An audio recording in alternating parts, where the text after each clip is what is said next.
सर्वा तस्मै सर्वात्मने नमः. योग वासिष्ठ लिहिणारे महर्षी वसिष्ठ यांना प्रणाम करूया. गुरुर् ब्रह्मा गुरुर्विष्णू गुरुर्देवो महेश्वरा गुरु साक्षात परब्रह्म तस्मै श्री गुरवे नमः. कसे हे वसिष्ठ? नमो विष्णुरूपाय व्यासरूपाय विष्णवे नमो वै ब्रह्मनिधये वसिष्ठाय नमो नमः. ब्रह्मदेवांचे मानसपुत्र ज्ञानावतार वसिष्ठ महर्षी यांना नमस्कार करून त्यांच्याच चरित्राचे अवलोकन करूया.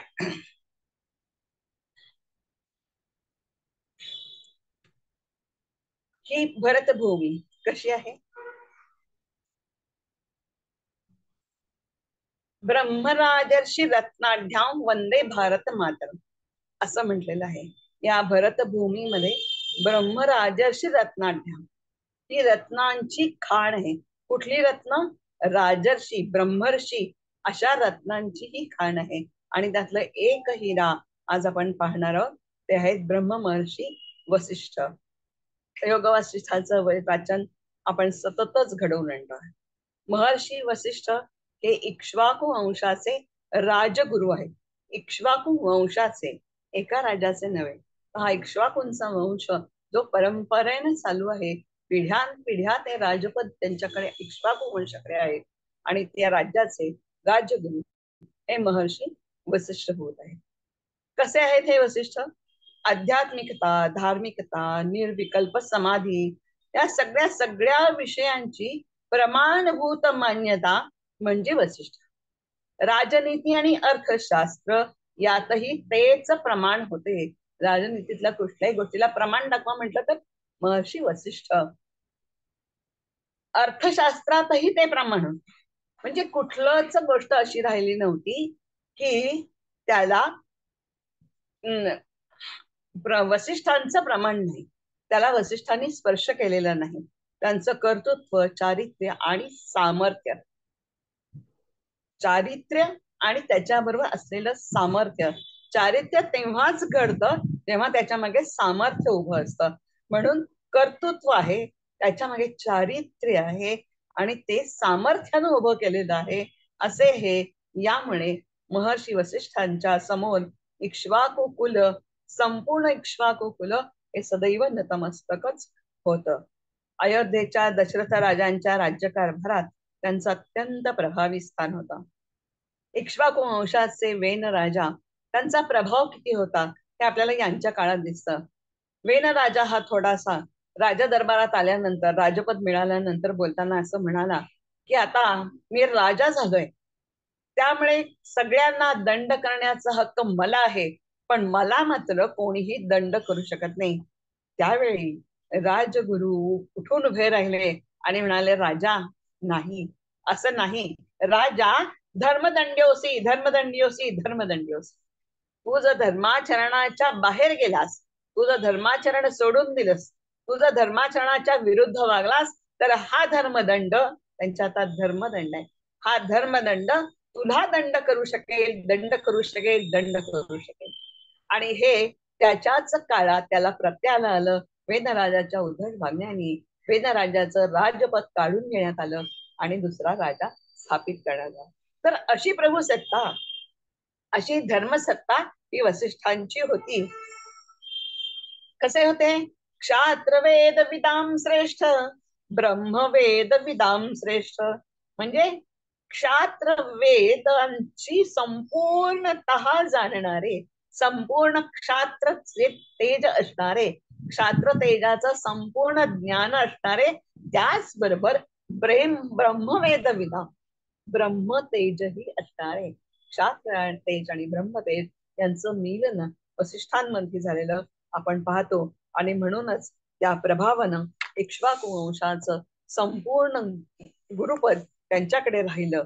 असे हे वसिष्ठ. या वसिष्ठांनी कसं घडवलं हे सगळं? संपूर्ण आयुष्यामध्ये त्यांचा वसिष्ठी नदीच्या तीरावर मोठा आश्रम होता. किती मोठा? की त्या आश्रमामध्ये 60,000 विद्यार्थी शिकत होते. 60,000च्या वर त्यांची संख्या होती. 60,000च्या वर म्हणजे. आणि कसं होतं हे गुरुकुल? तर एका कुटुंबासारखं होतं. कुटुंब कसलं? एक छोटं राज्यच होतं ते. या घरात प्रत्येक घराघरातून या आश्रमात मुलं उपनयन संस्कार झालं की गुरुगृही येत. मग या गुरुगृहात येताना त्यांना कुठलंही शुल्क द्यावं लागत नव्हतं. कुठलाही पैसा भरावा लागत नव्हता. कशाचाही नाही. फक्त मुलाचा उपनयन संस्कार करायचा आणि तिने गुरुकुलात प्रवेश करायचा. ज्याची ज्याची इच्छा असेल त्याला. आणि हे गुरु कसं चालायचं? तर सबघोडे 12% नाही. ज्याची ज्याची इच्छा आहे त्यांनी त्यांनी तिथे तिथे जाऊन शिकायचं. 8व्या वर्षी आलेली ही मुलं यांचं पूर्ण भरण पोषणाचं काम हे समाज करत होता आणि शिक्षणाचं काम हे गुरुकुल करत होता. शिक्षण व्यवस्था कशी होती? पहिलीतून दुसरीत, दुसरीतून तिसरीत, तिसरीतून चौथीत ठरलेला अभ्यासक्रम, हा अभ्यासक्रम झालाच पाहिजे तर पुढे, असं काहीच नव्हतं. हे खुला आश्रम होता. हे खुलं ज्ञानार्जन होतं. हा संपूर्ण ज्ञानार्जनाचा परिपाठ होता. म्हणजे कसा? प्रत्येकाला आपल्या क्षमतेप्रमाणे, आपल्या आवडीप्रमाणे, आपल्याला योग्य वाटेल ते, आपल्याला हवंस वाटेल ते, त्या विषयातलं ते शिक्षण घेता येत होतं. म्हणजे जसं चिमणी आली तर ती दाणे टिपते, भरपूर दाणे टिपते, आपली घरात घेऊन जाते. पण गरुडाला जर इथे येत असेल तर तो काय करेल? गरुड भरारी शिकेल. चिमणीने दाणे टिपावेत आणि गरुडाने गरुड भरारी मारावी, अशी शिक्षण व्यवस्था इथे होती. कारण इथे कुठलाच भेद नव्हता. प्रत्येक कुठल्याही घरातनं मूल येऊ शकत होतं. उपनयन संस्कार केला की सगळ्यांचे उपनयन संस्कार त्यावेळी होत होते. ब्राह्मणात होत आहेत, अमक्यात नाही, तमक्यात नाही. जाती ही तिथे नव्हतीच. होती ती वर्णव्यवस्था होती. आणि वर्णव्यवस्था कशी होती? की त्या वर्णांना जन्म घेण्यानी नव्हती, तर सगळेच असं म्हटलंय की सगळेच जन्माला येतात ते शूद्र असतात. आणि मग ते द्विज होतात. द्विज होतात म्हणजे शूद्र. आणि सगळ्यांनी जन्माला आल्यानंतर जे जे शिक्षण घेतलं त्याच्यामध्ये त्यांनी पुनर्जन्म घेतला. शिक्षणाने तो द्विज म्हणत होता. द्विजाला ब्राह्मण असं म्हटलंय. म्हणजे त्यांनी ते ज्ञान घेतलं की तो द्विज होत होता. त्यामुळे कुठलाही जातीभेद नाही, गरीब श्रीमंत नाही, उच्च नीच नाही, गौरवर्ण काळावर्ण काही काहीही कुठलाही भेद हा शब्दच त्या गुरुकुलात नव्हता. त्यामुळे भिन्नतेचा कोणताही अंश नव्हता. म्हणजे बाई तो काय मोठ्या घरातला आलाय, मी कसा करू? त्या काही मी बाई लहान घरातून आलोय, मला कोण विचारणार? असंही नव्हतं. आणि इथे येणारी सगळे विद्यार्थी हे गुरूंना पिता आणि म्हणजे वसिष्ठ हे त्यांचे पिता होते आणि अरुंधती या गुरुमाता होत्या. आणि त्या मातेप्रमाणे या संपूर्ण विद्यार्थ्यांची काळजी घेत होत्या. संपूर्ण आश्रमाची काळजी घेत होत्या. या आश्रमात आल्यानंतर पहिल्या मुलांना काही शिकायला मिळत असेल तर ते स्वावलंबन. आज जे आपण सोडून दिलेलं आहे मुलांना, स्वावलंबन माहितीच नाही. आमची मुलगी लग्नाला उभी राहिली तरी काय सांगते सासूला? मी बाई सीए झाले ना, त्यामुळे मला ना स्वयंपाकघरातलं काहीच येत. स्वयंपाकघरातलं मला काहीही येत नाही. हे स्वावलंबन आहे का? ते सीए घाल तुझं चुलीत, इथे पोटाला मिळालं नाही तर तू काय सीए होणार आणि काय त्या सीएची भूम पडणार आहेस? मग काय यायला हवंय? स्वयंपाकघरातली सगळी गोष्ट, स्वयंपाकघरातलीच नव्हे, आयुष्यातल्या आपल्या स्वतःच्या आयुष्यातल्या सगळ्या गरजा स्वतःला पूर्ण करता येतील असंच शिक्षण इथे आपोआप मिळत होतं. कारण इथे कशालाही नोकर नव्हतं. प्रत्येकाने आपलं आपलं काम आपल्या आपल्या क्षमतेप्रमाणे करायचं होतं. छोट्यांनी छोटी कामं करायची, मोठ्यांनी मोठी कामं करायची. म्हणजे समिधा गोळा करायला जायचंय, फाटा निर्माण करायला जायचंय, मोठ्यांनी लहानांना आपल्या बरोबर घेऊन जायचं, त्यांना पुढची कार्य शिकवायची, चूल कशी पेटवायची, तांदूळ कसे वैरायचे, धान्य कसं असतं, शेतात कशी कामं चालतात. शेतातही कामाला ही मुलं जात होती. कारण आश्रमामध्ये या सगळ्या गोष्टी होत्या. आजही तुमच्या लक्षात येईल की आपल्या प्रत्येक मंदिराला शेतीचा एक भाग दिलेला असतो, फुलांचा एक मळ्याचा भाग दिलेला असतो. आणि हा शासनाने दिलेला आहे. आपल्या भारतीय परंपरेमधली ही परंपरा आहे. की एक मंदिर परशुरामानं लावलेली ही व्यवस्था आहे की एक मंदिर उभारायचं, एक गाव उभारायचं आहे. म्हणजे तिथे एक आधी मंदिर, नंतर एक शाळा, आणि त्या मंदिरासाठी आणि त्या आश्रमासाठी गुरुकुलासाठी आवश्यक असणारी शेती की ज्या धान्यावर तो आश्रम चालू शकतो, आणि एक मळा की ज्याच्यात फळं फुलं भाज्या हे येऊन त्यांचं जीवन सुकर होऊ शकतं. मग या सगळ्या ठिकाणी जसा जसा वेळ मिळेल, जशी जशी आवश्यकता असेल, जशी जशी गुरु आज्ञा होईल, जसं जसं मातेचं सांगणं होईल, माते आज्ञा त्याप्रमाणे ही मुलं काम करत असत. आणि स्वतःच कपडे धुणं, भांडी घासणं हे सगळं स्वतः करत असत. नाही तर आज मूल शाळेत जायला निघालं की पहिल्या दिवशी आई त्याला बूट घालून देते. वयाच्या 8व्या वर्षी मूल पाऊल पुढे करतं आणि ते बूट घालून घेतं. एवढीशी साधी गोष्ट सुद्धा आपण त्याला करू देत नाही, पण त्याचे परिणाम पुढे वाईट होतात. तो पाय आपल्याला आपल्याच छातीवर बसतो, कारण तू मला हे शिकवलं नाहीस, त्यामुळे मी परत स्वाधीन झालो, ही भावना त्याच्या मनात येते आणि मग तो असं आपल्याला वागायला शिकतो. म्हणून शिक्षण कसं असावं, तर गुरुकुलासारखं असावं. स्वावलंबी मुलांना बनवण्यामुळे त्यांचा आत्मविश्वास वाढतो. कारण सगळ्या गरजा आपल्याला भागवता येत आहेत, आपल्याला काम करता येत आहे, त्यामुळे आत्मविश्वास येतो की मला जे करायचं आहे ते मी करणारच आहे, मला जे मिळवायचं आहे ते मी मिळवू शकणार आहे, एवढी ताकद माझ्यामध्ये आहे. आणि त्याच वेळेला आचरणाचं बंधन त्यांना तिथे होतं. गुरु आज्ञा पाळणं हे पहिलं बंधन होतं, जे आज कुठेच नाही. आम्हीच सांगतो, शिक्षकांचं नाही ऐकलं तरीच आहे. आधी मुळात मुलं आई वडिलांचंच ऐकत नाही, कारण आई वडीलच त्यांना विचारतात, का रे बाळा तुला बिस्किट खायचंय का बेकरी खायची का पाव खायचाय. आम्ही त्यांना हे शिकवत नाही, मी हे सांगितलंय ना, मी हे समोर ठेवलंय, हे तू खायचंयस. ही छोटीशी आईची आज्ञा आहे की हा आता हे तू दूध प्यायचंयस, आता तू हे खायचंयस, आता हे तुझ्या निहारीसाठी आहे आणि तो ती करायचीस. ती त्याला विचारते, त्यावेळेला त्याला समजत नसतं. आणि मग ह्याची सवय लागता लागतात तो हट्टी होतो आणि तुमचं ऐकेन असं होतो, आज्ञा पालन करेन असं होतं, आणि त्याचं आचरण बिघडतच जातं. आणि मग आम्ही म्हणतो, काय करू मावशी, ऐकतच नाहीत मुलं. तर हा आचरण, आणि हे आचरण कसं करावं, हा आचार धर्म इथे गुरुकुलात पाळला जात होता. आणि त्याबरोबर त्यांना नीती नियमांचं शिक्षण दिलं जात. आज नीती कशाला म्हणायची असा प्रश्न मुलांना पडतो, कारण आपल्या घरातलं वातावरण आणि आपल्या बाहेरचं शाळांमधलं वातावरण आणि समाजातलं वातावरण यात कुठेही नीतिमत्ता नेमकं कशाला म्हणावं हेच त्यांना समजत नाही. हा असा वागला हे नीतीचं का अनीतीचं, तर नीती नियमांचं शिक्षणही तिथं दिलं जात होतं, आचरणांचं तत्व समजावून दिलं जात होतं आणि जीवनाचं तत्व समजावून दिलं जातं. तेही कसं, त्यांच्या त्यांच्या क्षमतेनुसार. एखादा मुलगा अवघ्या 10 वर्षांमध्ये चारी तिन्ही वेद शिकू शकत होता, पण एखाद्याची क्षमता नाहीये तर तो 12 वर्ष 25 वर्ष आश्रमात राहून मग आपल्या गृहस्थाश्रमात प्रवेश करायला आपल्या गावी जात होता. पूर्ण ब्रह्मचर्याश्रमाचं वर्णन या गुरुकुलात आहे, आणि या गुरुकुलात हा पूर्ण ब्रह्मचर्याश्रम पाळला जातो. ब्रह्मचर्य म्हणजे काय शिकवलं जातं. आपल्या दृष्टीने ब्रह्मचर्य म्हणजे काय, लग्न न केला म्हणजे तो ब्रह्मचारी आहे असा अर्थ नाही. ब्रह्मम ज्ञानात आचार्याने शिकवलेलं ब्रह्म काय आहे, ब्रह्म म्हणजे हे ब्रह्मांड काय आहे, ब्रह्मदेव काय आहे, ही सृष्टी काय आहे, या सृष्टीचे नियम काय आहेत, हे निसर्गतः नियम काय आहेत, आचारांचे नियम काय, कुठले आचारांचे नियम पाळले म्हणजे निसर्गतःच प्रत्येकाची वाढ होते, या सृष्टीची उत्पत्ती, या सृष्टीची स्थिरता आणि या सृष्टीचा लय कसा होतो, आणि त्यातलाच एक भाग म्हणजे आपण आहोत.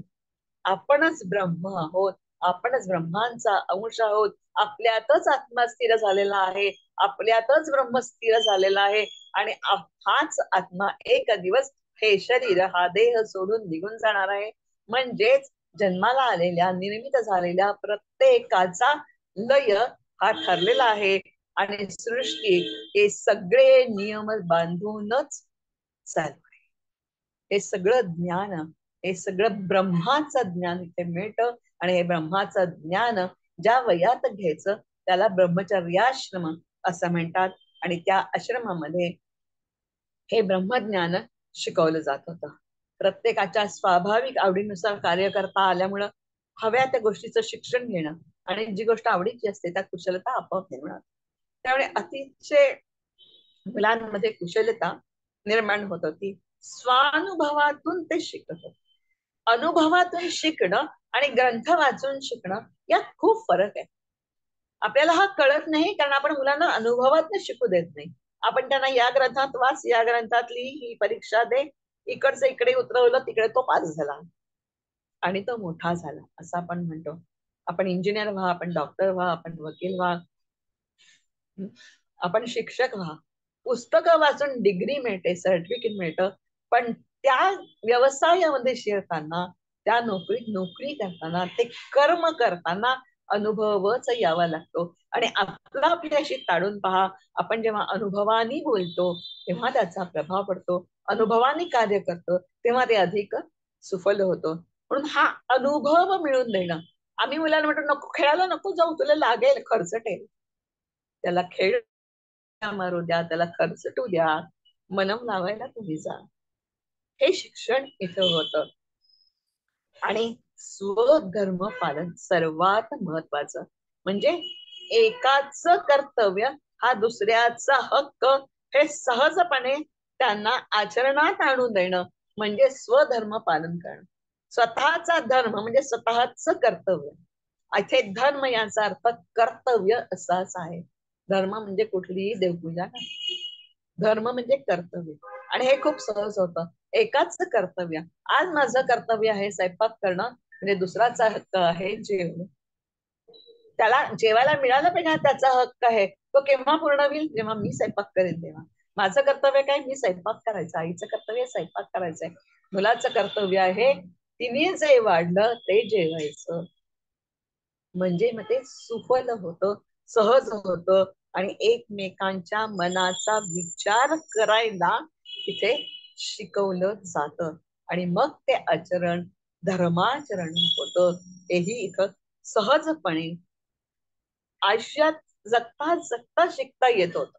त्याच्यासाठी वेगळं शिक्षण घ्यायला जावं लागत नाही, वेगळं गुरूंना सांगावं लागत नव्हतं. सहजपणे चालता चालता, बोलता बोलता, सहजपणे आनंदामध्ये ही शिक्षण पार पडत होती.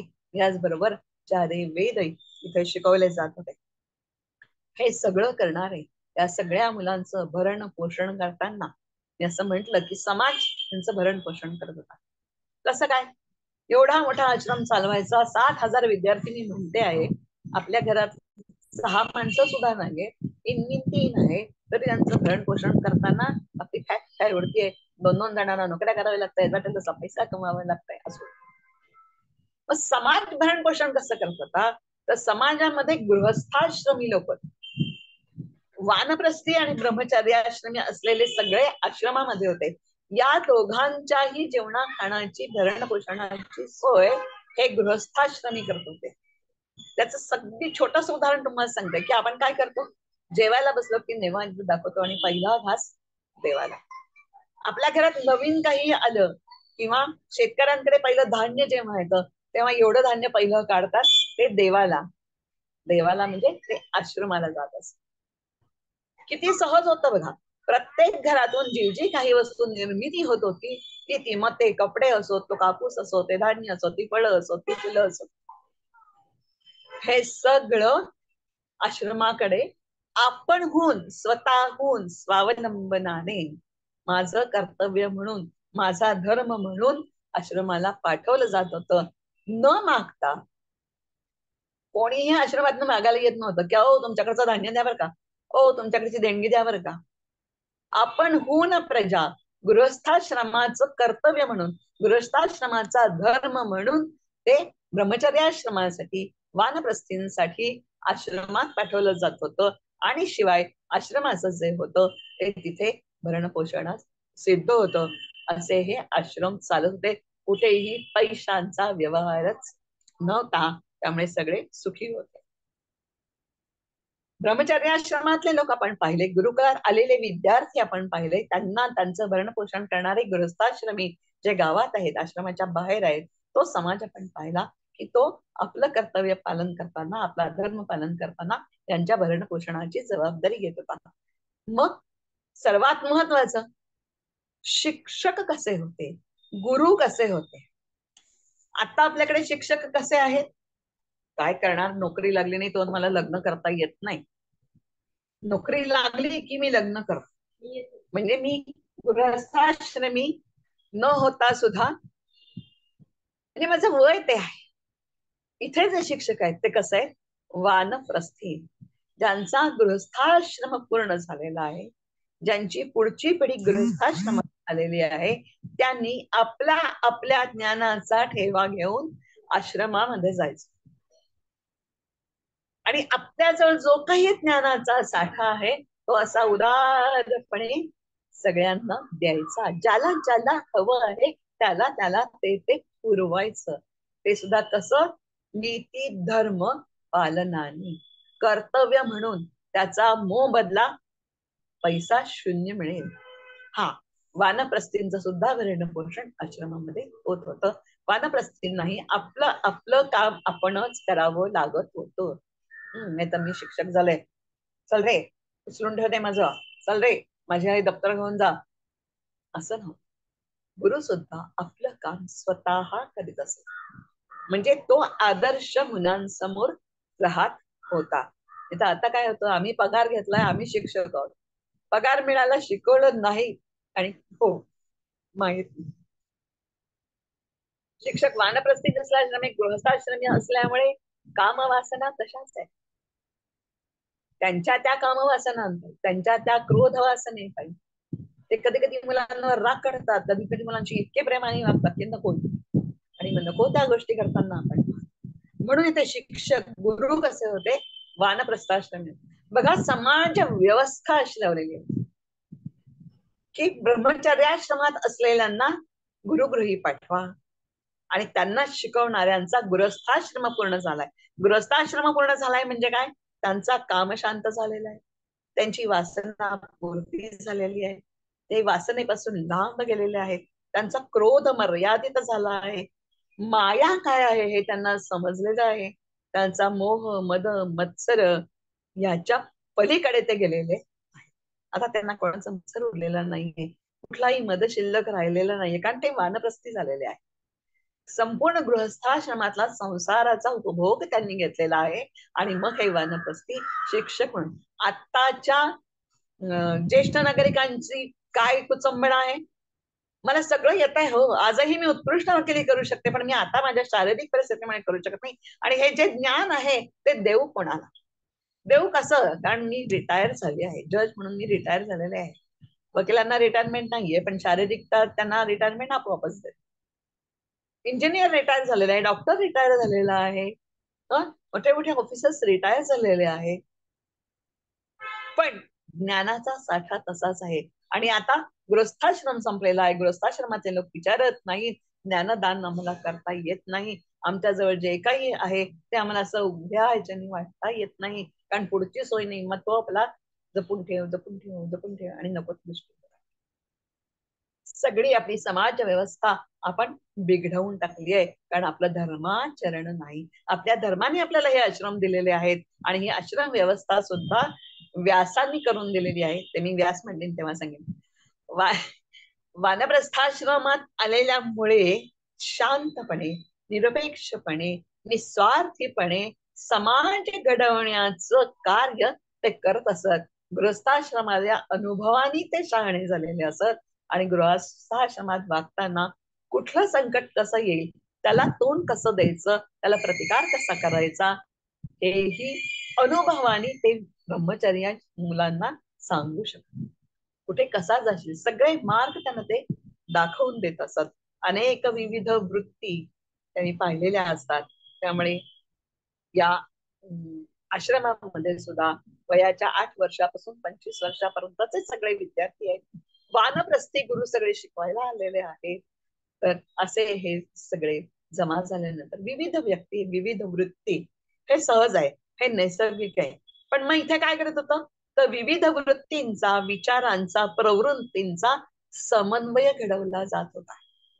आपल्या संसारात काय होतं, ब्रह्मचार्यात असलेली आपली मुलं आणि गृहस्थाश्रमात असलेले आपण यांचा समन्वय घडवून आणायला वानप्रस्थी तिथे नाही. राग आला की आपण मुलाला रागवतो, तो रागवतो, मी रागवतो, ताड ताड घर सोडून जातो. त्यांचा समन्वय घडवायला, त्यांच्या विचारांचा समन्वय घडवायला कोणी नसतं.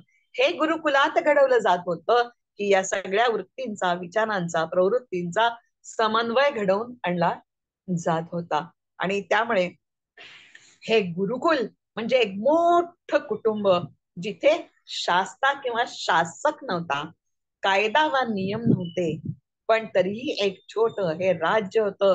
कुटुंबात कसा कायदा नसतो, प्रजा म्हणजे कुटुंब, प्रजा म्हणजे कुटुंब. आश्रमातले सगळे रहिवासी म्हणजे त्यांचं कुटुंब म्हणजे ती प्रजा. कारण हे मोठं 60,000 म्हणजे काय, एक राज्य अगदी असतं, आरामात झालं. कुटुंबात कसं असतं, मला जर वाटलं की रात्री 8 वाजले, बापरे मला लवकर घरी गेलं पाहिजे, हा काही नियम नाहीये माझ्या कुटुंबातला की 8 वाजता घरी आलं नाही कायदा मोडला शिक्षा, असा कायदा नाहीये. पण माझ्या मनात होतं, मीच 8 वाजता घरी पोहोचले नाही तर माझी आई माझी वाट पाहिजे, माझे आई वडील माझी काळजी करतील, जेवणासाठी सगळे खोळंबलेले असतील, सगळे वाट पाहत असतील, आणि मग मला गेलंच पाहिजे, म्हणून मी घरी वेळेत गेलं पाहिजे.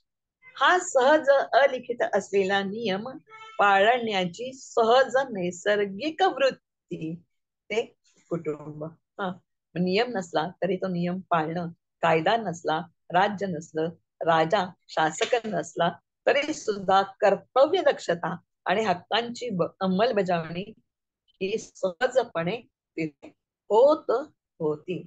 पण हे राज्य कसं होतं, इथे शासक नव्हता, राजा नव्हता, आणि इथे कायदाही नव्हता. सर्व ठिकाणी समंजसपणाची भाषा होती. म्हणूनच आपल्याला माहितीये की श्रीकृष्ण आणि सुदामा हे एका वेळी राहिले आणि ही त्यांची मैत्री शेवटपर्यंत टिकली. कसं होतं हे स्वयंशासित प्रजा, हे तत्व होतं स्वयंशासित प्रजा. राजा शास्ता शासन नसलेले छोटे राज्य. या राज्यात अतिशय सुख, अत्यंत सौजन्य, कल्पनातीत प्रेमळपणा होता. असं हे राज्य होतं. कसं होतं, न राज्यम न च राजासीत, न दंड्यो न च दंडिकाः, स्वधर्मेण प्रजास्तावत रक्षन्ति स्म परस्परम. तुझा हक्क माझं कर्तव्य, माझा हक्क तुझं कर्तव्य, रक्षन्ति स्म परस्परम. ते सगळे एकमेकांचे होते, सगळ्यांचं एकमेकांचं संरक्षण करू शकत होते, कारण सगळ्यांना स्वसंरक्षण शिकवलं जात होतं. प्रत्येकाला स्वसंरक्षणाची जबाबदारी, आणि प्रत्येक जण जर स्वतःच स्वतःला सुरक्षित करत असेल तर बाकी रक्षक सैनिक सैन्य नेमावं लागतच नव्हतं. सगळे एकमेकांचं रक्षण करू शकत होते, स्वतःचंही रक्षण करू शकते. असं हे अशा प्रकारची कृतयुगातील उच्च कल्पना त्या वसिष्ठांच्या राज्यात, वसिष्ठांच्या गुरुकुलात, आश्रमात साकार झालेली आपल्याला पाहायला मिळते. महर्षी वशिष्ठ हे शासन व्यवस्थेचे प्रणेते होते. व्यवस्था कशी असावी, शासन व्यवस्था कशी असावी, कुटुंब व्यवस्था कशी असावी, समाज व्यवस्था कशी असावी, प्रजेची व्यवस्था कशी असावी, या संपूर्ण व्यवस्थेचे, व्यवस्था नियंत्रणाचे प्रणेते हे महर्षी वसिष्ठ होते. शासन व्यवस्था या विषयाचे ज्ञान त्यांनी सर्व जगताला दिले. या आश्रमातून म्हणून अलौकिक, ज्ञानवान, गुणसंपन्न, लोकोत्तर चारित्र्यवान, प्रभावशाली चारित्र्य घडले. आणि असं हे सुंदर राज्य, या राज्याच्या शेजारी एक राज्य होतं गाधींच. गाधी हे राजे होते आणि त्यांचे पुत्र, गाधी पुत्र ब्रह्मर्षी विश्वामित्र. हे त्यावेळी ब्रह्मर्षी नव्हते, हे होते क्षत्रिय राजे. आणि हे एकदा आपलं सगळं सैन्य घेऊन या शेजारच्या वसिष्ठांच्या आश्रमाच्या, त्या वसिष्ठांच्या राज्याच्या जवळून चाललेले होते. त्यांच्या मनात आलं, हा आश्रम खूप सुंदर दिसतोय, आपण इथे जावं. त्याने निरोप पाठवला, मी आलो आहे, येऊ का? राजा आला आहे. वसिष्ठाने निरोप पाठवला, या. नाही, पण मी सगळं सैन्य घेऊन आलेलं आहे. हरकत नाही, सगळं सैन्य घेऊन या. आश्रमात एवढ्या हजारो सैन्यांची कशी काय व्यवस्था होणार? असा विश्वामित्रांना प्रश्न पडला. वसिष्ठ म्हणतात तुम्ही जा, त्यांना घेऊन या, तुमची सर्व प्रकारची व्यवस्था होईल. आणि आश्चर्यकारक रीती आता आपल्याला वाटतंय त्यावेळी ते सगळं त्यांना शक्य होतं, कारण त्यांनी ते घडवलेलं होतं. आणि त्यांची 60,000 सेना होती, त्यांच्या 10,000च्या सैन्याला पुरवठ. ते सैन्य हे होतं, ती प्रजा ही होती, ते विद्यार्थी होते, कारण ते सगळे धर्माचरण करणारे होते. आणि विश्वामित्र जाऊन आपल्या सेनेसह आले आणि पाहतात तर काय, सर्व सैनिकांची त्यांच्या त्यांच्या पात्रतेनुसार निवास व्यवस्था झालेली होती. निवास व्यवस्था, गृह, कुट्या, झोपड्या, काही म्हणत त्यांच्या त्यांच्या पात्रतेनुसार उभारल्या गेलेल्या होत्या. आणि पंचपक्वान्नांचं जेवण त्यांच्यासाठी तयार होतं. बाकी सगळ्या व्यवस्था लागलेल्या होत्या. विश्वामित्र डोळे विस्फारून पाहतच राहिले, चकित झाले आणि वसिष्ठांना विचारलं, हे कसं काय, हे तुम्ही कसं शक्य करता? वसिष्ठांनी शांतपणे उत्तर दिलं, नंदिनीमुळे झालं. त्यांनी नंदिनीला नमस्कार केला. विश्वामित्रांनी सगळे सगळे म्हणजे फार वर्णन करत काही वेळ नाही आपल्याला. विश्वामित्रांच्या मनात आलं की ही एक नंदिनी ही कामधेनूची कन्या आहे. नंदिनी, तिचं नाव शबला आहे. हिच्यामुळे जर एवढं आश्रमात व्यवस्था आहे, ही जर माझ्याकडे आली तर माझ्या राज्याची व्यवस्था किती छान होईल. मला जास्त गरज आहे त्याची. म्हणून ते वसिष्ठांना म्हणाले, नंदिनी मला द्या, मला तिची जास्त गरज आहे, तुमच्याकडे जास्त मला गरज. आश्रमाला काय गरज आहे, राज्याला जास्त गरज असते, क्षत्रियाला जास्त गरज असते. वसिष्ठ म्हणले, नाही, मी तिला अशी तुम्हाला देऊ शकत नाही. नाही म्हणले, हा राजा आहे, राजाला नाही म्हणून घ्यायचं कधी माहितीच नसतं. नाही तो स्वीकारतच नाही. त्यांनी बळजबरीने नंदिनीला नेण्याचा प्रयत्न केला, सबलेला नेण्याचा प्रयत्न केला. त्यांनी नंदिनीला धरताच, ओढवून नेताच तिने हिसडा दिला आणि ती वसिष्ठांसमोर घेऊन उभी राहिली आणि विचारलं, माझं रक्षण कोण करणार? तेव्हा वसिष्ठ म्हणले की मी काही तुला जा म्हटलेलं नाही, मी त्याला सांगितलं नाही की तुला घेऊन जा म्हणून. तो तुला बळजबरीनं नेतो आहे, प्रतिकार कसा करायचा हा तुझा प्रश्न आहे.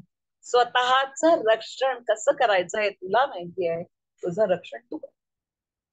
असं नाही म्हणजे थांब थांब मी त्याच्याशी म्हणतो, मी तुला सोडतो. तुझं रक्षण तू कर, कारण तुला शिकवलेलं आहे. नंदिनीने मग शेपूट आपटून सैन्य निर्माण केलं आणि विश्वामित्रांचा पराभव. आता ही कथा आहे, ही रूपकात्मक कथा आहे. पूर्वीच्या सगळ्या वाङ्मयातला कथा या रूपकात्मक असत. मुळात गाय म्हणजे जनता, सामान्य जनता. कामधेनू म्हणजे स्वयंशासित प्रजा, स्वयंशासित प्रजा. स्वतःच संरक्षण करू शकणारी, स्वतःचा उदरण घेणारी, स्वशासित, स्वतःच शासन स्वतः चालवणारी प्रजा, स्वयंपूर्ण जनता म्हणजे कामधेनू. आता दुसरा अर्थ असा लावलाय, कामधेनू म्हणजे भूमी. कामधेनू म्हणजे भूमी, धेनूची, जमिनीची जितकी जास्त सेवा तितके जास्त फळ. या प्रजेची जेव्हा जास्त सेवा होते, जेव्हा त्याला स्वयंपूर्ण बनवलं जाते, ही त्याची सेवा आहे, तेव्हा त्याचं फळही उत्कृष्ट मिळतं. राजन दुधुक्षसी यदी क्षिती धेनू येत, धेनू येत. या धेनूला जर तू क्षिती दिलीस, क्षती दिलीस, तिला त्रास दिलास, तर तेही फळ तुला भोगावं लागेल. नंदिनी ही कामधेनूची मुलगी म्हणजे जमिनीचा तुकडा. जमिनीचा तुकडा, त्या जमिनीच्या तुकड्यासाठी आज सगळं जग एकमेकांवर आक्रमण करताना आपण आजही पाहतो. विश्वामित्रांनी पुन्हा पुन्हा युद्ध केलं, एकदा पराभूत होऊन गेले, पुन्हा आले, पुन्हा त्यांनी युद्ध केलं, पुन्हा पराभूत झाले, पुन्हा गेले. मग ते महादेवांकडे गेले, त्यांच्याकडनं वेगवेगळी अस्त्र आणली, पुन्हा त्यांनी वसिष्ठांवर आक्रमण केलं, वसिष्ठांच्या आश्रमावर आक्रमण केलं. वसिष्ठ शबलेला घेऊन शांत उभे होते आणि विश्वामित्रांनी अस्त्र सोडायला सुरुवात केली. त्यांनी एक दर्भाची काडी घेतली, त्याला मंत्र घातले आणि ती अशी समोर ठेवली. विश्वामित्रांनी कितीही अस्त्र टाकली तरी एकाचाही परिणाम त्याच्यावर झाला नाही. एकही अस्त्राचा परिणाम होऊ शकला नाही. विश्वामित्रांना पुन्हा पराभूत होऊन मागे जावे लागलं. आजच मी दर्भ म्हणजे काय आणि काय असतं ते टाकलेले, आता मला खूप सांगायला वेळ नाही. हे शास्त्र आहे. दर्भामध्ये ती शक्ती आहे, अस्त्र झेलण्याची आणि अस्त्राला प्रतिकार करण्याची. म्हणून त्यांनी ती दर्भाची काढी. इथे काय आहे, वसिष्ठांचं ब्रह्मतेज आणि वसिष्ठांचं क्षात्र तेज हे दोन्ही पणाला लागले. तिकडून काय आहे, फक्त क्षात्र तेज येते. शेवटी 4-5 वेळा पराभूत झाल्यानंतर आणि त्या दर्भाच्या काडी समोर आपण हारलो आहे हे बघितल्यानंतर विश्वामित्र म्हणले, दिग्बलम क्षत्रिय बलम ब्रह्मतेजो बलम बलम. बलामध्ये सर्वश्रेष्ठ बल म्हणजे ब्रह्मतेज, आणि आता ते ब्रह्मतेज मिळवीन तेव्हाच परत येईल असं म्हणून विश्वामित्र ब्रह्मर्षी होण्यासाठी म्हणून निघून गेले. दर्भाच्या काडीचा उल्लेख झाला म्हणून सांगते, आपल्याला सगळ्यांना माहितीये अशोकवनात जेव्हा जेव्हा रावण सीतेला भेटायला येतोय तेव्हा तिने एक काडी हातात धरली आहे असा श्लोक आहे. आणि मग कोणी कोणी त्याचे काय काय अर्थ लावले काही विचारू नका, पण जाऊ दे. त्याचा अर्थ असा आहे की ती दर्भाची काडी आहे आणि सीता वेद शिकलेली आहे, तिच्यात क्षात्र तेज आहे, तसं ब्रह्मतेजही आहे, आणि म्हणून त्या दर्भाच्या काडीने तिने स्वतःच संरक्षण अशोकवनात केलेलं आहे. यामुळे विश्वामित्र ब्रह्मतेज मिळवण्यासाठी तपश्चर्येस निघून गेले आणि पुढे त्यांचे ब्रह्मर्षी विश्वामित्र घडले. पुढे श्रीरामांना घडवण्यात, राजा राम घडवण्यात त्यांची अग्रणी भूमिका होती आणि सिंहाचा वाटा विश्वामित्रांचा होता. या विश्वामित्रांशी संघर्ष झाला, आश्रमांचं खूप नुकसान झालं आणि वसिष्ठ 4-5 वेळा आक्रमण झालेलं आहे. बघा, मी सांगितलं की कामधेनू म्हणजे स्वयंशासित प्रजा, पण प्रतिकार करताना, युद्ध खेळताना, संकट आल्यानंतर त्यांनी विचार करतायत की खूप मोठी जनतेची, आश्रमाची, संपत्तीची खूप हानी झाली. वसिष्ठांचे 100 पुत्र मारले गेले. आता तुम्ही हसाल, म्हणाल 100 पुत्र होतात का एकाला? पुत्र म्हणजे हे शास्ता आहे, हे गुरु आहेत, आणि हे सगळे शिष्य. शिष्य म्हणजे पुत्रच असतो. त्यांचे 100 पुत्र मारले गेले. जनतेची अर्थात नंदिनीला खूप श्रम कष्ट सोसावे लागले. या सगळ्याचा परिणाम खूप मोठा झाला आणि मग वसिष्ठांनी कठोर आत्मपरीक्षण केलं की यात काय करता येईल, असं नुकसान होऊ नये, असे श्रम आपल्या प्रजेला पडू नये, आपल्या कामधेनूला सुरक्षित ठेवता यावं, यासाठी काय करा. विश्वामित्रांच्या सुसज्ज नियंत्रित सैन्यापुढे नंदिनीला खूप श्रम. ही पहिली गोष्ट त्यांच्या लक्षात आली. विश्वामित्रांचं सैन्य क्षत्रिय सैन्य होतं आणि त्यामुळे ते सुसज्ज होतं. पूर्ण विचारांती वसिष्ठांनी आपल्या मतांचा, विचारांचा, म्हणजे न राजा न दंडोसी या अतिउच्च कल्पनेचा त्याग केला आणि आता राज्य व्यवस्थेला सांभाळणारी शासन संस्था व्यवस्था हवी असं त्यांना वाटू लागलं. आणखी एका कारणाने या विचारांना पुष्टी मिळाली. त्यावेळेला उन्मत्त क्षत्रियांना परशुरामांनी शासन केल्यामुळे क्षात्र तेज नाहीसं झालं होतं. विश्वामित्र तपश्चर्येस निघून गेले होते आणि क्षत्रियांमध्ये तेज उच्च विचार निर्माण करण्याची गरज भासू लागली होती. यासाठी महर्षी वसिष्ठांनी सूर्यवंशीय त्रिशंकू यास राजा केलं, त्याला खूप मदत केली, त्याला राजधर्म शिकवला, त्याला शासन कसं करायचं ही शासन व्यवस्था शिकवली. तत्कालीन प्रत्येक राजाला सुनियंत्रित शासनवाद समजावून सांगितलं, म्हणजे आजचं सरकार त्यांनी तिथे निर्माण करून ठेवलं. तरीही दशरथ राजापर्यंत उत्कृष्ट शासन व्यवस्था ते करू शकले नाही, परंतु बराच फरक मात्र त्यामुळे पडला होता. परंतु त्यावेळीही अयोध्येच्या बाहेर जनस्थान, पंचवटी, लंका इथे तांडव नृत्य सुरू झालेलं होतं आणि राक्षसांचा जोर वाढलेला, रावणाचा दहशतवाद सुरू झालेला होता.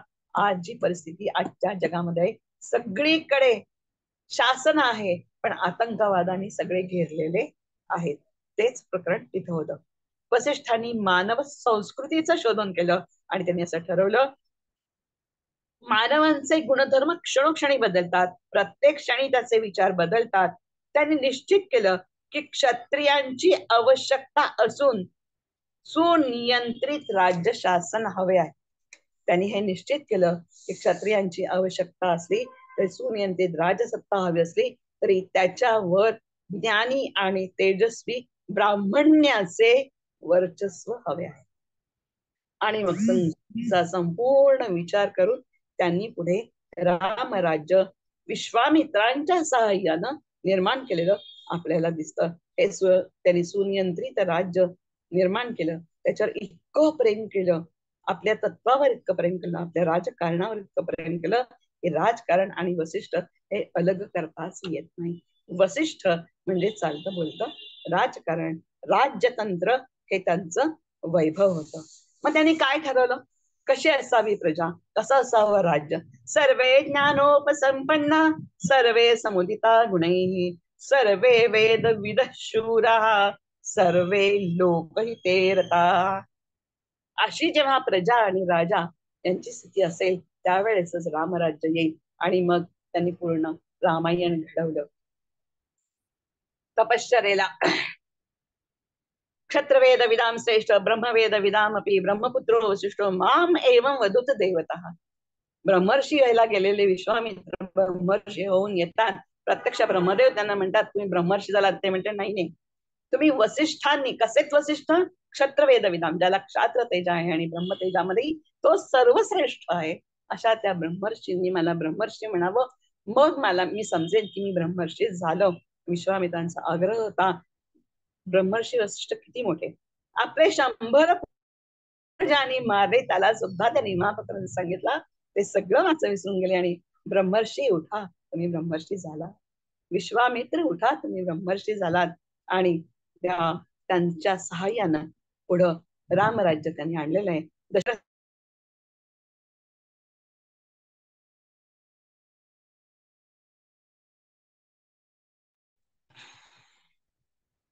दशरथाच्या राज्यामध्ये सगळं काही होतं. अयोध्या म्हणून निर्मित नगरी, पुत्रोदय पण अजूनही नव्हता प्रीतीच्या अंबरी. आणि हे कुलगुरू होते, संपूर्ण दायित्व त्यांनी सांभाळलेलं होतं. दशरथ वृद्धावस्थेकडे झुकायला लागलेला होता आणि पुत्रोदय नव्हता. आणि श्रावणाची घटना घडली आणि कोणालाही राजाने सांगितलं नाही मला शाप मिळालाय, पण त्यांनी कुलगुरूंसाठी सांगितलं. कुलगुरू आणि दशरथ राजा यांचं हे मित्रत्वाचं नातं, राजाचं आणि गुरुकुलांचं, गुरुचं आणि शिष्याचं नातं कसं असावं, राजाचं आणि गुरुचं नातं कसं असावं, सरकार आणि ऑफिसर यांचं नातं कसं हवं, हे आपल्याला याच्यामध्ये दिसतं. आणि त्यातनं मार्ग काढलेला आहे. अरे हा तुला शाप मिळालाय, पण हे नक्की तू समज की हे तुला वरदान आहे. कारण तुला शाप काय मिळालाय की पुत्र वियोग होईल, म्हणजे तुला पुत्र होणार आहे. मग हा पुत्र होण्यासाठी मग आता शाप मिळालाय म्हणून आपोआप होईल का, मजूर करायचं का? नाही. मग ह्याच्यासाठी तू काय कर, तू अश्वमेध यज्ञ कर. आणि अश्वमेध यज्ञ सुरू झाला की पुत्र कामेष्टी पण कर. त्याला इष्टी असं म्हणतात. जसे यज्ञ असतात तशा इष्टी असतात, त्यातला हा पुत्र कामेष्टी यज्ञ. आणि हा पुत्र कामेष्टी यज्ञ करण्यासाठी वसिष्ठांनी असं कसं कार्य केलंय तेवढा आता मी सांगणार. हा पुत्र कामेष्टी यज्ञ करण्यासाठी ऋष्यशृंग विभांडक पुत्र यांना बोलवलं. यांनाच का बोलवलं? हे तर सगळे वेद विदांवरम होते. यांना सगळं जर येत होतं, त्यांना का बोलवलं? कारण मंत्रांना सिद्ध व्हायचं असेल, ती इष्टी सिद्ध व्हायची असेल तर मंत्र सिद्धी असणाऱ्यालाच ती इष्टी करता येते. आणि ऋष्यशृंग त्यातले एक होते, म्हणून ऋष्यशृंगांना बोलाव. कोणाची योजना कुठे कशा रे, कुशल योजक हे वसिष्ठ इथे आपल्याला इथे दिसतात. यांना मंत्राने सिद्धी प्राप्त झाले. आता मंत्रांचे परिणाम होण्यासाठी काय काय असावं लागतं? देहाची शुद्धता, देहाची शुद्धता, मनाची विमलता, वृत्तीची उत्कटता आणि चित्ताची एकाग्रता, जी आपल्याजवळ अजिबात नाही. ती चित्ताची एकाग्रता असावी लागते, तर मंत्र सफल होतात. आपण होम करतो, यज्ञ करतो, याग करतो आणि म्हणतो काय करू, सगळं केलं पण काही फळाला येत नाही. कारण मंत्रसिद्धी ज्याला प्राप्त झाली आहे त्याच्या मंत्रांनाच फळ मिळतं. आणि त्यासाठी आपल्याला हे सगळं असावं लागतं. आपली देहशुद्धी आहे का, आपली चित्ताची एकाग्रता आहे का, आपलं मन विमल आहे का, विमल आहे का, कुठलेही विकार नाहीयेत का त्याच्यात, अविकारी मन आपलं आहे का, निर्विकार आपलं मन झालंय का, हे काही झालेलं नसतं. सगळ्या अपेक्षेनेच आपण सगळ्या गोष्टी करत असतो. आणि मग म्हणून ऋष्यशृंगांना बोलवलंय आणि राजा राण्यांना सुद्धा 1 वर्ष वरच्या सगळ्या गोष्टी मिळाव्या, देहाची शुद्धता वगैरे, म्हणून 1 वर्ष व्रत करायला सांगितलंय. आणि राजा आणि राणी या सगळ्यांनी ही गुरु आज्ञा पाळलेली आहे. दशरथ राजा कौशल्यला म्हणते, मान्य म्हणालो गुरु आज्ञा मी जोडिले कर दोन्ही, आपल्याला पुत्रकामेष्टी यज्ञ करायचा आहे, आपल्याला पुत्र मिळवायचा आहे, तर गुरूंनी जे आज्ञा दिले ते सगळं त्यांनी केलं. आम्ही राजे आहोत, आम्ही वनात राहणार नाही, आम्ही आचार विचार याच्यावरच मर्यादा पाळणार नाही असं काहीही नाही. मी राणी आहे, मी कशी काय वनात राहू, मी कशी काय उपवास करू, मी कशी निराहारी राहू, अशी कुठलीही गोष्ट नाही. गुरूंनी आज्ञा केली त्याप्रमाणे त्यांनी व्रत पालन केलेलं आहे. 1 वर्षाचं व्रत पालन सांगितलेलं आहे. या ह्याच्यात संपूर्ण गर्भशास्त्र मांडलं गेलेलं आहे. असं यामुळे यथावकाश 4 कोवळे वेदरांगातील तुझ्या धर्मरथ घरी हे घडलं. श्रीरामांचा जन्म झाला आणि हे 4 पुत्र अयोध्येत सौख्य घेऊन आले. याच वेळी अश्वमेध यज्ञ करायला सांगितला होता. हा अश्वमेध यज्ञामध्ये सुनियंत्रित राजे 300 राजे दशरथाला मानणारे होते. 300 छोटी छोटी छोटी छोटी राजे. पण आजही ते आपल्याला मानतायत का, म्हणून अश्वमेध यज्ञ. आणि या सगळ्यांना एकत्र केलं. त्याच वेळेला नर वानर यक्ष किन्नर गंधर्व पक्षीगण सगळ्यांना अश्वमेध यज्ञात बोलवलं. आणि या यज्ञामध्ये सगळ्यांनी मिळून काय ठरवलं की सगळ्यांच्या राज्यावर कुठलं संकट आहे, रावणाच्या दहशतवादाचं. मग हे संकट आपल्याला दूर करायचंय. म्हणजे आजचा जो आतंकवाद आहे, मोदींचा जो प्रयत्न चालू आहे, प्रत्येक देशातून आतंकवाद बाहेर पडला पाहिजे. प्रत्येक देशांना आतंकवादाला प्रहार केला पाहिजे, आतंकवाद साळण्यासाठी प्रयत्न केले पाहिजे, आतंकींना प्रतिकार केला पाहिजे. ते इथे संघटना करून सगळ्यांनी मिळून ठरवलं. यात सगळे म्हणजे सगळे सामील झाले. नर वानर यक्ष किन्नर. आणि अशी शासन यंत्रणा वसिष्ठांनी उभी केली. सगळ्या कामांची विभागणी करून राहिली. ध्येय काय आहे, 25 वर्षानंतर राम राजा होईल आणि रावणाचा दहशतवाद आतंकवाद सगळं जग सुजलाम सुफलाम त्यांना करायचंय. राज्याची कल्पना मी तुम्हाला सांगितली. सर्वे ज्ञानोपसंपन्ना सर्वे समुदिता गुणैः. यथावकाश त्यांचं सगळे संस्कार यांच्यावर केलेले आहेत. त्या प्रत्येकात वसिष्ठ कुठे होते तेवढं सांगते. राम पहिल्याचं नाव ठेवलं. वसिष्ठांनी आपल्या मांडीवर एक पुत्र घेतलेला आहे, त्यांचं नाव ठेवलं. नामकरण हा अतिशय महत्वाचा संस्कार आहे, कारण हे नाव तुम्हाला संपूर्ण जीवनाचा संकल्प देतं. तुमचं जीवन या नावावर अवलंबून असतं. या नावामुळे तुमचं जीवन सफल होतं. या जीवनाचा संपूर्ण गाभा या आपल्या नावात असतो. म्हणून नाव ठेवताना विचार करा. नामकरण संस्कार असल्याला म्हटलंय, तो त्यांनी केला. राम नाव ठेवलं कारण र म्हणजे अग्नी, अ म्हणजे सूर्य आणि म म्हणजे चंद्र. मंगलता, अग्नी तेज, सूर्य तेज आणि मांगल्य या सगळ्यांचं मिळून हे राम नाव ठेवल्यामुळे त्याला या तिन्हीचं तेज मिळालेलं आहे. दुसऱ्याचं नाव ठेवलं भरत. भरत म्हणजे भरणात भरता, भरण पोषण करणारा तो भरत निर्माण केला. लक्ष्मण म्हणजे लक्ष्मण सहा, कैकर्य दास लक्ष्मी ही त्याची होती, असा हा लक्ष्मीवान लक्ष्मण निर्माण केला. आणि शत्रुघ्न, ज्याचं नाव ऐकताच शत्रूंनी पळून जावं हार मानावी असा तो शत्रुघ्न, शत्रूंचे हनन करणारा असा तो शत्रुघ्न. अशी 4 मुलांची नावं ठेवली. आणि ना मंत्रम नाक्षरम नास्ति, या प्रत्येकातलं अक्षर बीज हे फळ देणार आहे. नामकरण संस्कार खूप मोठा आहे. हा संस्कार इथे झाला. नावही संस्कारित करतात तेव्हा हे संस्कार प्रत्येकावर झाले पाहिजे. नाहीतर आपलं कसं असतं, नाव माझं सोनूबाई हाती कथलाचा वाळा असली परिस्थिती आपल्यावर येते का आपण संस्कार करत नाही. महर्षींनी 4ही पुत्रांचा नामकरण संस्कार केला. यथावकाश त्यांचा उपनयन संस्कार घडला. आणि राजकुमार वसिष्ठांच्या गुरुकुलात शिक्षण घेऊन लागले.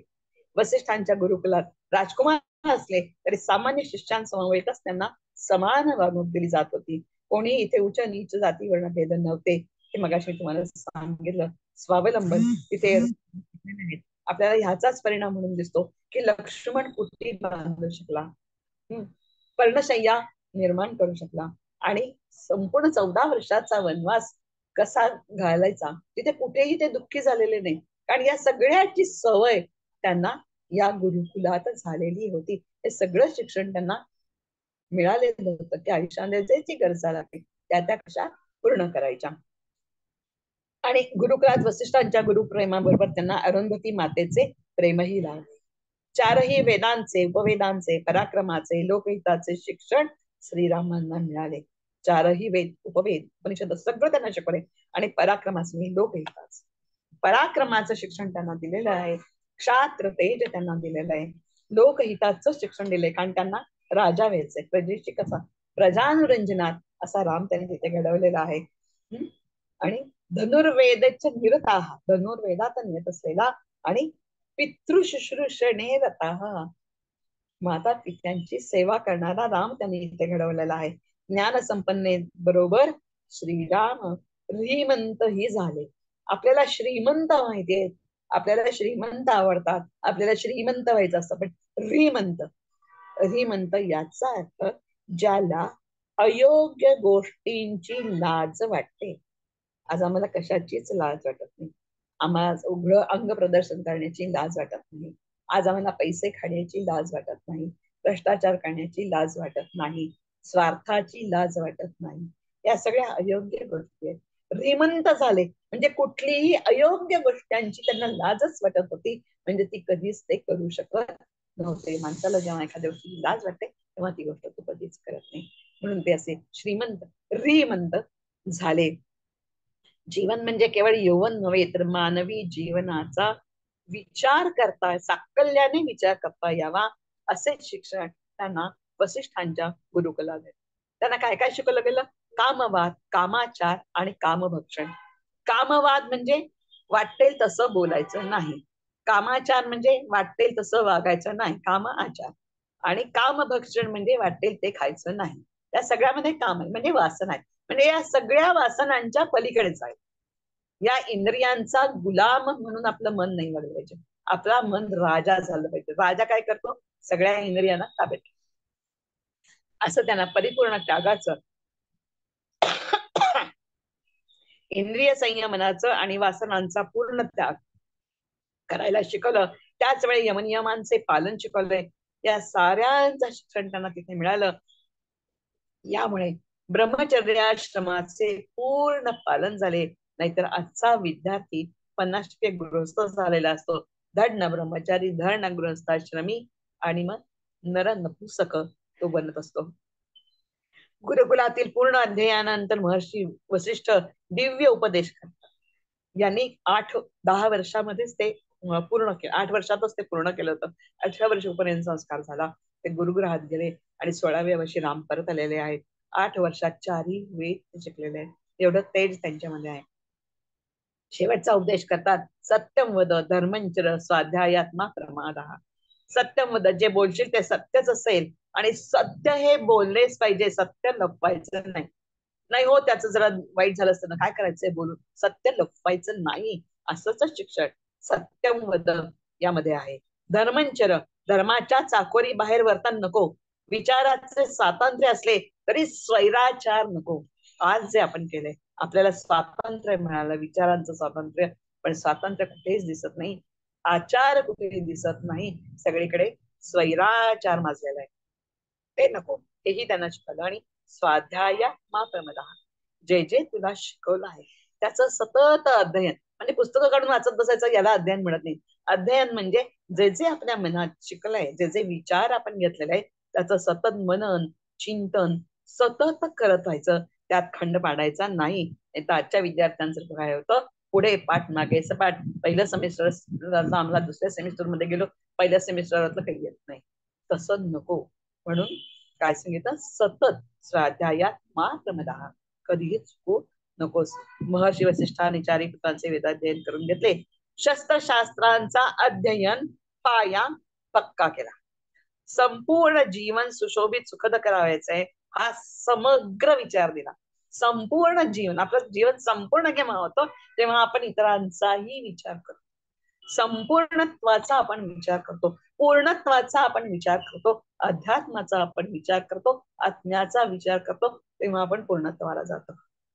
हा विचार त्यांना दिलेला आहे. महर्षी वसिष्ठांनी श्रीराम लक्ष्मणांना रणनीती, युद्धनीती आणि राजनीतीचे शिक्षण देण्यासाठी यज्ञ रक्षणार्थ विश्वामित्र बरोबर पाठवलं.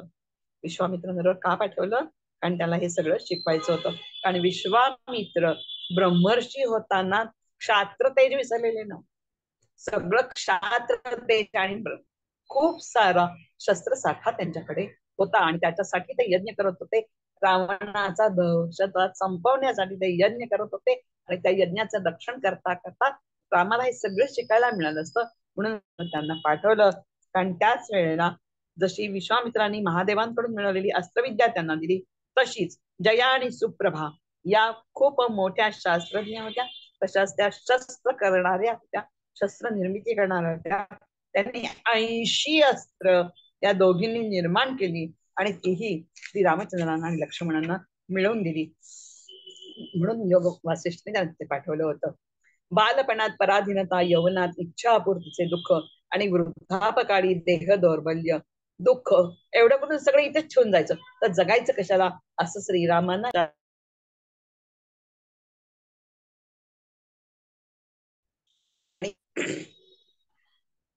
आता हा निराश झालेला राम याचं उत्साही रामात रूपांतर करायचं आहे. हा अतिशय महत्वाचा क्षण आहे. त्यावेळी वसिष्ठांनी त्यांना उपदेश केला. निराशात गेलेल्या रामाचं उत्साही रामात रूपांतर करताना त्यालाच म्हणायचं योग वासिष्ठ. म्हणजे भगवद्गीतेचा वक्ता प्रत्यक्ष भगवंत इथे श्रोता आहे. श्रीराम हे श्रोते आहेत आणि भगवान महर्षी वसिष्ठ त्यांना सांगताहेत, ते वक्ता आहेत आणि ते प्रत्यंत भगवंत. आणि ते काय सांगतायत, योग म्हणजे भवसागर तरुण जाण्याची युक्ती. वसिष्ठांनी त्यांना योग वासिष्ठात सांगितली की संसार हा केवळ वासनांचा सागर, यावर सुविचार हेच औषध आहे. कोहम कस्यच संसारो विवेकेन विलीयते. चित्त संसार निर्माण करतं, म्हणून तू काय कर, अनिमेषम मन करू. तू काय कर, कुठल्याही घटनांचा मनावर परिणाम होऊ नको, म्हणजेच काय कर, मनोविलय करे. हाच त्याच्यावर उपाय. विशेषत्वाने 4 उपाय सांगितले. सत्संग कर, वासना त्याग कर, अध्यात्मशास्त्रांचा विचार कर आणि प्राण स्पंदन निरोध कर.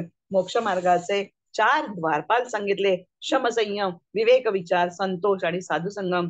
देहाने आपले कर्तव्य करावे, मनाने देवाचे चिंतन करावे, कर्तव्य फल मात्र देवावर सोपवावे. अंतस्त्यागी बहिसंगी लोके विहर राघव. देह निरंतर कामात हवा, पण मन निरंतर अतिच हवे, म्हणजे मनावर कामांचा परिणाम नको. असा श्रीरामांना पूर्ण योग वासिष्ठांना उपदेश केल्यानंतर श्रीराम म्हणतात, नष्टो मोहम पदम प्राप्तम त्वत्प्रसादान मुनीश्वर, संपन्नोहमहम सत्यम अत्यंतम अवदादती. सितो सिगत सन्नय स्वभावे ब्रह्मरूपिणी, निरावरण विज्ञान करिष्ये वचनम तव. माझा सगळा मोह नष्ट झालेला आहे. आपल्या प्रसादानं मी सर्व शक्तीने संपन्न झालोय. सत्य स्वरूप शुद्ध बुद्धीने मी युक्त आहे. माझा सर्व संशय दूर झाला. मी स्वतःमध्ये ब्रह्मरूपामध्ये स्थिर झालो आहे. मी आता सर्व बंधनातून मुक्त झालो आहे. तुम्ही म्हणाल तसेच मी आता वागेन. आणि यानंतर विश्वामित्रांजवळ ते गेले आहेत आणि शेवटी सीता स्वयंवरामध्ये वसिष्ठांनी सीता स्वयंवर घडवून आणलं. जनक आणि रघुवंश या 2 महान वंशांना एकत्र आणून त्यांनी संघटना बळकट केली, म्हणून रामसीतेचा विवाह घडवून आणला. रामायणात त्यांनी काय काय कार्य केलं हे मी थोडक्यात सांगते, कारण मला संपायचंय. यानंतर श्रीरामांचा वनवास तो राष्ट्रहिताय ठरला. हे सगळं आधी ठरलेलं होतं आणि यात सगळी संघटना कार्यरत होती आणि या सगळ्या यंत्रणा, शासन यंत्रणा, या सगळ्या यंत्रणा वसिष्ठांनी ठरवलेल्या होत्या. वनवासाला जाताना सीतेला वल्कलत दिली, तेव्हा कैकेयीला ते म्हणतात की तुझा हट्ट मागे घे, की राजस तुझा आहे ती पूर्ण वैभवानिशी वनात जाईल आणि तुझा हट्ट मागे घेतला नाहीस तर सीता राज्यम करिष्यती, कारण ती रामाची अर्धांगिनी आहे. तू तिला जर जाऊ दिलं नाहीस स्नुषा म्हणून असं पाठवायचा प्रयत्न केलास तर मी तिला सीतेला राज्य करायला लावीन, सीता राज्य करू शकेल. म्हणजे एवढी रघुवंशाची प्रतिष्ठा राखण्यासाठी वसिष्ठांनी आपला प्रभाव घेतलेला. भरत भेटीच्या वेळी वसिष्ठ गेले. कशासाठी गेले, आणि त्यावेळी त्यांनी वसिष्ठांनी विनवणी केली श्रीरामांना की रामा, भरत एवढं म्हणतो आहे तर तू ये, राज्य ग्रहण कर.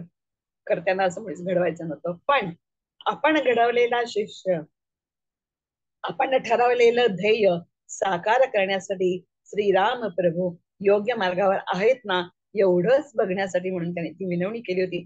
म्हणजे प्रत्येक वेळी आपण जे करतो आहे ते बरोबर आहे ना, ते प्रत्येक वेळी खुंटा बळकट करण्याचं काम वसिष्ठांनी केलं आहे. आणि शेवटी दिग्विजयी श्रीरामांचे स्वागत नंदीग्रामी करताना तिथेही वसिष्ठांचे अग्रणी उपस्थित आहेत. सर्वात आधी वसिष्ठ तिथे होते. त्यांनी ते आशीर्वाद दिलेले आहेत. आणि त्याच्यानंतर राज्याभिषेक झाला, आनंदोत्सव घडवला. क्षत्रिय तेज असलेली शासन यंत्रणा कार्यरत. रामराज्यात वसिष्ठच कुलगुरू. केवळ रामराज्यात नव्हे, पुढे कुशलवांचे राज्य 36 पिढ्या अनियंत्रितपणे होते. रघुवंशाची सत्ता राहिली, शास्ता रघुवंशाचा राहिला आणि कुलगुरू वसिष्ठचा राहिले.